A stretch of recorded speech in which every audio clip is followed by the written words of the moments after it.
Bonjour à toutes et à tous et bienvenue sur la chaîne Monsieur Je sais tout. Je vais vous parler lunettes de soleil dans cette vidéo, ou plutôt, vous l'aurez compris en lisant le titre, filtre pour le drone DJI Mavic Air 2. Et c'est pas la première fois que vous en entendez parler, mais je vais en surprendre plus d'un. Pourquoi sont-ils indispensables sur ce drone en particulier? Pourquoi j'ai choisi ce pack Freewheel pour mon utilisation quotidienne lors de mes réalisations clients? Parmi ceux-là, DJI et Polar Pro, je vais vous donner mon avis et partager mon expérience terrain.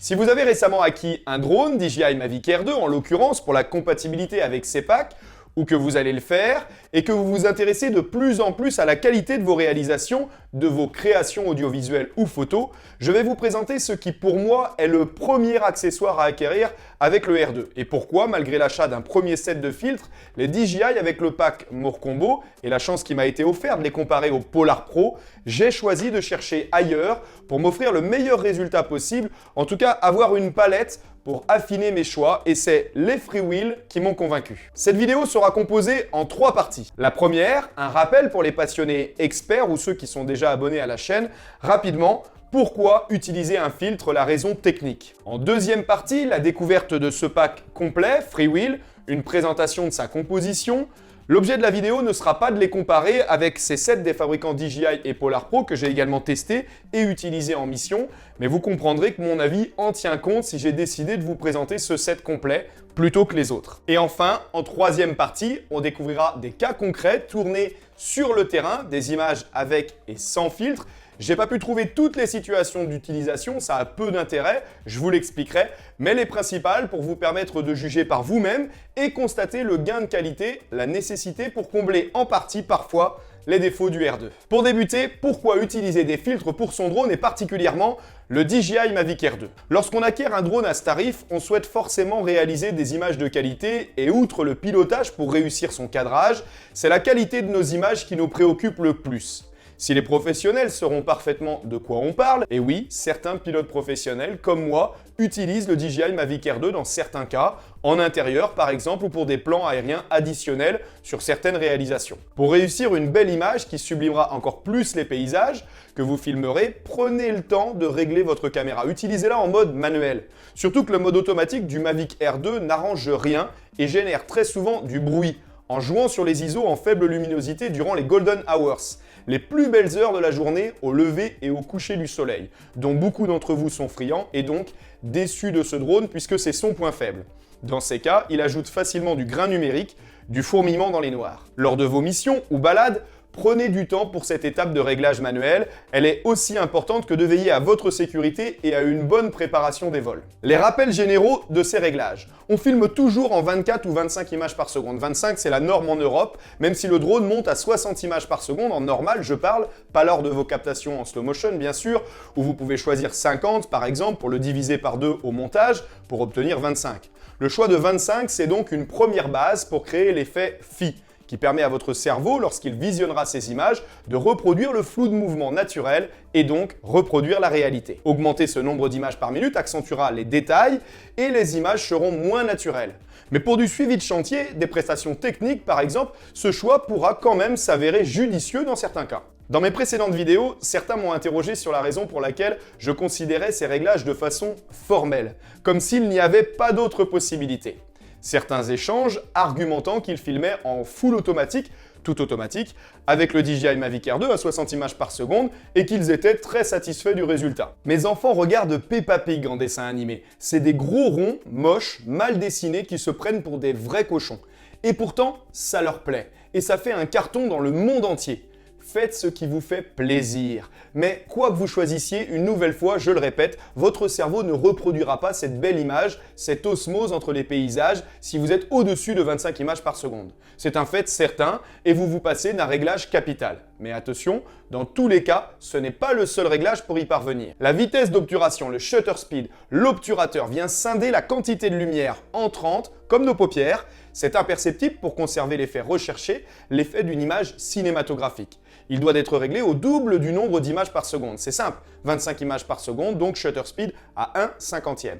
Et 1/100e lorsque vous préparez des images en slow motion que vous tournez en 50 images par seconde par exemple. On a presque fini ce rappel et il nous reste 2 réglages possibles sur la majorité des caméras. Facile à régler, les ISO. On indiquera toujours le chiffre minimum 100. Surtout pour ne pas réveiller le handicap de ce Mavic Air 2 en ajoutant très rapidement du grain. Et enfin, l'ouverture, aperture. Ah, ces anglicismes en vidéo. Mon ancien prof de français doit être en PLS s'il m'écoute. Il n'acceptait déjà pas qu'on dise sandwich durant les pauses.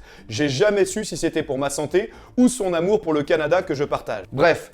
Sur le DJI Mavic Air 2, c'est là que ça coince sérieusement. C'est là que DJI nous pousse à nous tourner, pour les pilotes professionnels ou amateurs experts, vers d'autres modèles de drones plus performants, si tant est que le capteur d'1,5 pouce Sony de ce drone satisfasse déjà un minimum votre utilisation. Car ce Mavic n'offre pas la possibilité de modifier son ouverture et donc la quantité de lumière entrante en ouvrant pour travailler également les profondeurs de champ par exemple. Pour conserver notre ratio avec la vitesse de l'obturateur, l'ajout d'un filtre, déjà obligatoire, devient primordial. Encore faut-il choisir le bon. Il va falloir suffisamment assombrir notre image, complètement surexposée après tous ces réglages, pour capter une image avec l'exposition parfaite. Une belle image, ni trop sombre, ni trop claire. La base, c'est quand même de prendre le temps de faire ces réglages avant de décoller, et peu importe qui vous êtes et quelles sont vos compétences dans ce monde immense et sans cesse en mouvement de l'audiovisuel. Vous ne pourrez pas y couper. Bien sûr, avec l'habitude, on passera rapidement de 10 minutes de préparation à 1 minute, surtout que le Mavic Air 2 est idéal pour ça. Dans le pack More Combo de chez DJI pour Mavic Air 2, si le set de 3 était plutôt satisfaisant à première vue, faute de mieux, avec le choix d'y mettre un ND16, 64 et 256, il sera inutilisable 3 fois sur 4, en l'absence d'un 8 et d'un 32, et viendra abolir nos espoirs d'exposition parfaite avec une image tantôt sous-exposée, tantôt surexposée. J'ai rapidement dû chercher mon bonheur ailleurs, et c'est le set Freewell qui m'a convaincu. On va voir la présentation détaillée. 4 d'entre eux vont déjà nous offrir un choix idéal pour 80% des utilisations, et les autres ne seront que du bonus. Je vous informe que ces tests seront tous réalisés en mode normal. On croirait une annonce SNCF, parce que je pense que ceux qui colorisent leur image en utilisant des LUTs avec le profil colorimétrique dessiné-like ne seront pas à convaincre de la nécessité d'avoir un bon set de filtres de qualité pour sublimer leurs images. Parenthèse quand même, si c'est cependant le cas et que certains d'entre vous débutent dans l'utilisation de ce profil avec le DJI Mavic Air 2, ce que je leur conseille bien sûr, prenez garde à ne pas vous faire surprendre lors des tournages avec les filtres polarisés. Ils accentuent les couleurs, on le verra tout à l'heure, donc prudence, ne modifiez pas vos réglages habituels en vous fiant à votre retour qui sera légèrement plus contrasté. Ça nous est tous arrivé. La présentation de ce set Freewell de 8 filtres maintenant. Quels sont ces filtres? Ils ne sont pourtant ici qu'une partie de leur collection. Il y a des filtres pose longue pour la vidéo, un filtre clear light pour la nuit et des filtres variables alors que ce set ne contient que des fixes. Mais vous trouverez rarement des pros qui utilisent les filtres variables. L'erreur de réglage ou l'oubli guette et on a tous rencontré un jour ou l'autre des problèmes avec. Ils sont souvent décriés pour leur vignettage, mais ils sont beaucoup plus pratiques et moins onéreux qu'un pack comme celui-ci et il faut en tenir compte pour vous si votre budget est limité. Dans ce pack, il y en a pour tous les goûts en vidéo et en photo. Un filtre polarisant, plus les ND pour jouer sur votre temps de pause, mais il n'y a pas de filtre pause longue considéré à partir du ND 128, 7 stop. Le ND 64 pourrait vous initier à cette pratique pour les photographes. Je sais que j'en parle trop peu, ça viendra. Dans le pack DJI que j'évoquais tout à l'heure, il y a un ND 256 que je n'ai encore pas utilisé pour cela, et c'est bien dommage. On va trouver dans ce pack Freewell 7 filtres neutres, neutre density, dont je vous rappelle que la seule fonctionnalité est de limiter l'entrée de lumière, donc de plus en plus sombre plus le chiffre est élevé. 3 d'entre eux sont ND 4, 8 et 16, et 4 autres ont un traitement identique mais sont également polarisants, ND PL, 8, 16, 32 et 64. Ils permettront de réduire le rayonnement du soleil sur l'eau, les roches, la neige, les surfaces plastiques et le ciel qui contient de l'humidité lui aussi, et donc il les contrastera davantage en supprimant des reflets blancs. On le comparera juste après lors des tests terrain. C'est clairement indispensable et sans équivoque pour avoir une belle image lorsque vous êtes sur le littoral, un lac ou lorsqu'il y a de la neige. On l'oublie également, mais en architecture, j'en utilise pour filmer des bâtiments. Pour un groupe français qui fabrique des menuiseries extérieures et des vérandas, il supprime une grande partie des reflets sur les vitres. Pensez-y aussi les pros dans ces moments. Attention cependant, ça dénature quelque part l'image en biaisant la réalité. Mais en France, on adore les images saturées, alors faut-il encore se poser la question? Attention, aux préjugés, ces reflets disgracieux ne sont pas récupérables en post-production. Non, non, non, quand c'est blanc, c'est blanc. Vous privilégierez donc quasi systématiquement les NDPL, et ça tombe bien, ils sont plus nombreux dans ce pack. C'est justement la raison du choix de ce panel complet en base par le fabricant Freewill. Et il y en a un autre, le petit dernier, celui que jamais vous n'auriez pensé acheter, en tout cas pour de la vidéo. Il n'a aucun effet sur la quantité de lumière entrante, il est uniquement polarisant, le filtre CPL. Il est destiné aux photographes en premier, mais les vidéastes également qui filment en tout auto dans certaines situations, on n'a pas toujours l'envie ou le temps de faire des réglages en mode run and gun, en captation live également, bientôt possible avec la compatibilité promise du DJI Mavic Air 2 avec le DJI Smart Controller par exemple. Et durant les Golden Hours, ce filtre va ajouter de la saturation et sauver en partie les performances du capteur. Bravo Freewill de nous l'avoir imposé dans ce pack, il servira, c'est certain, notamment aux heures où les ND ne sont plus nécessaires. Attention, dans certains cas, les filtres polarisants ne sont pas les bienvenus et c'est la raison de la présence des autres sans ce traitement, notamment lorsqu'il y a de la brume en hiver et que vous tentez de la sublimer. Lorsque vous filmez une cascade et qu'il y a des gouttelettes ou les chutes du Niagara, n'utilisez pas de filtre polarisant qui viendra atténuer et enlever la beauté recherchée. C'est comme utiliser un filtre ND en laissant sa caméra en mode automatique. Elle compensera la perte de luminosité subie et dégueulassera l'image. Là aussi, prudence, attention au manque de vigilance et aux habitudes. Franchement, je trouve ce pack très complet. C'est l'occasion de satisfaire le plus grand nombre de créateurs avec une plage d'utilisation très large, à un certain prix quand même, 130 € TTC, 109 € environ hors taxe pour les pros. Mais on en a pour son argent et ça le place selon moi sur la première marche.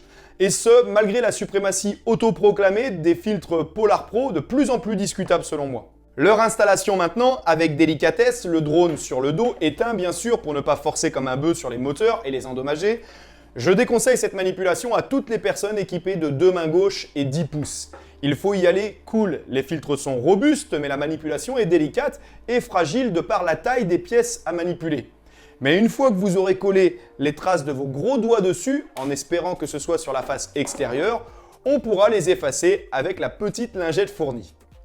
Pour leur poids, pas d'inquiétude particulière, il est identique à la protection d'origine, environ 1 gramme, aucun souci avec les moteurs de la gimbal et la calibration donc. Sur le Mavic Air 2, on peut indifféremment positionner les filtres dans un sens et dans l'autre, contrairement à de nombreux autres modèles. Je n'ai pas déterminé si ce sens était important. Dans l'ignorance, j'y ai été vigilant. Cependant, sur les filtres polarisés, vous ne devrez pas oublier de régler la variable du filtre, à savoir la marque toujours orientée vers le soleil. Soleil face à moi, la marque. Soleil ici, la marque. Et là, clairement, en vol, avec les allers-retours en captation, ce n'est pas simple. C'est également là que se joue votre professionnalisme et la qualité de vos réalisations par l'ajustement de ce genre de réglage. La partie haute du filtre destinée au ciel étant traitée de façon plus importante pour orienter les rayons du soleil, elle doit bien sûr se positionner vers lui. Lors du choix de filtre, comme je vous le disais dans de précédentes vidéos, il vaut mieux une image légèrement sous-exposée, plus sombre qu'une image surexposée, trop claire. Si l'une est rattrapable facilement en post-production, ce ne sera pas le cas de l'autre. Je rappelle que pour ce retour terrain, on est en mode normal pour le choix de la colorimétrie, à une cadence de 25 images par seconde, un obturateur à 1/50e donc, les ISO au minimum à 100, et qu'on n'a pas la possibilité sur le DJI Mavic Air 2 d'influer sur l'ouverture puisqu'elle est fixe à 2.8. On débute avec une première image sans filtre tout d'abord, avec ses réglages.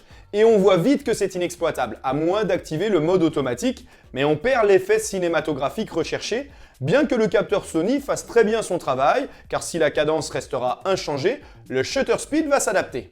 Avec un premier filtre maintenant, on est au-dessus de l'eau, donc il n'y a pas photo. Si pour commencer on teste le ND16, on verra de suite que le ND-PL16 polarisé s'en sort mieux en supprimant les reflets blancs sur l'eau et le ciel, ce qui va les contraster et les saturer légèrement.